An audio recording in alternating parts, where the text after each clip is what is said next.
আসসালামু আলাইকুম রহমতুল্লাহ। সম্মানিত মাছ চাষি ভাই ও উদ্যোক্তা, আজকে আলোচনা করব গুলশা মাছ চাষাবাদ পদ্ধতি নিয়ে। আপনারা যারা গুলশা মাছ চাষাবাদ করতে চান তারা অবশ্যই ভিডিওটি দেখবেন, কেটে কেটে দেখবেন না।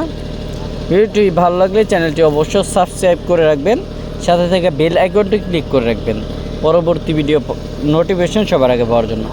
আপনারা ইতিমধ্যে স্ক্রিনে যে মাছগুলো দেখতে পাচ্ছেন এগুলো হচ্ছে গুলশা মাছের পোনা। নতুন সিজনের গুলশা মাছের পোনা আপনারা যারা চাষাবাদ করতে চান তারা সর্বপ্রথম পুকুরগুলো প্রস্তুত করে নিন, কারণ গুলশা মাছ চাষাবাদের জন্য পুকুর প্রস্তুতি একটা মুখ্য বিষয়।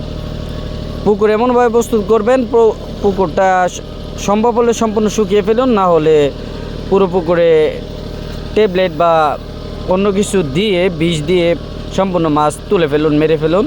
তারপর প্রতি শতাংশ হারে আধা কেজি হারে চুন প্রয়োগ করে পুকুরটির পানি সম্পূর্ণ নিরাপদ করুন।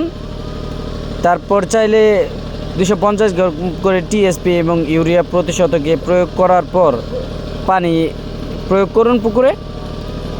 পানি প্রয়োগ করার পর আপনারা পুকুরে চাইলে সরিষার খোল বা অন্য কোনো কিছু পাটের পলিতে নিয়ে এগুলা বেঁধে রাখতে পারেন, যেন পানির কালারটা সুন্দর এবং সুষ্ঠু আসে। তারপর আপনারা চাইলে গুলশার রেনু বা ধানি যে কোনো কিছু আপনারা চাষাবাদ করতে পারবেন এই পানিতে।